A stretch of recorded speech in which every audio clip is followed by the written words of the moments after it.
বিসমিল্লাহির রহমানির রহিম। মাশাআল্লাহ, তাবারাকাল্লাহ। অসাধারণ অসাধারণ ডিজাইন আর নকশা এবং দৃষ্টিনন্দন একটি মসজিদ। ওয়াও, অসাধারণ।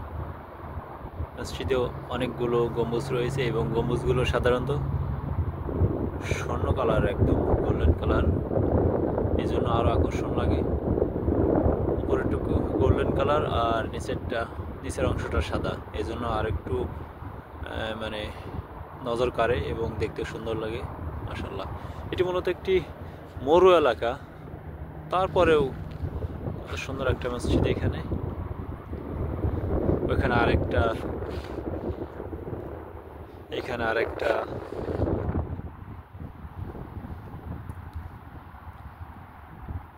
আরেকটা দেখা যায়। এই যে কুয়েত সরকার মূলত ইসলাম, মুসলিম এবং মসজিদ এই বিষয়ে যথেষ্ট উদার, এবং কুয়েতের মসজিদগুলো সাধারণত সরকার পরিচালনা করে। এই মসজিদের টোটাল খরচ, বিশেষ করে ইমাম, মুয়াজ্জিন, খাদেম সকলের খরচ সরকার বহন করে।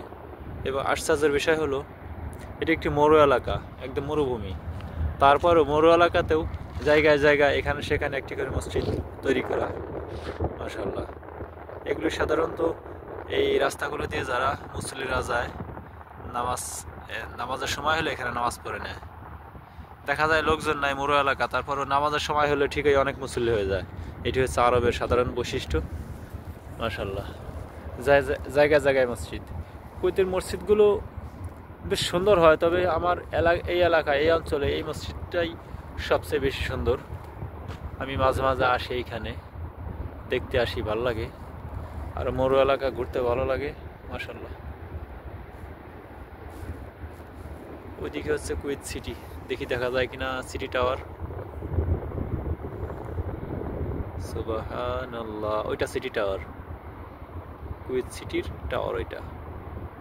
ওই যে উপরে দেখা যায় উপরের অংশটা। এই যে মসজিদের মিনার গম্বুজগুলো। ভেতরে আরো সুন্দর। এটা তো বাইরের ডিজাইন, বাইরের নকশা।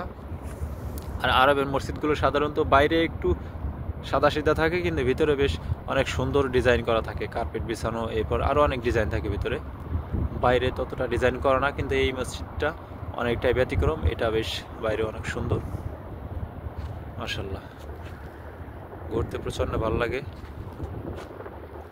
এখন সকাল 9টা বাজে কুয়েতে।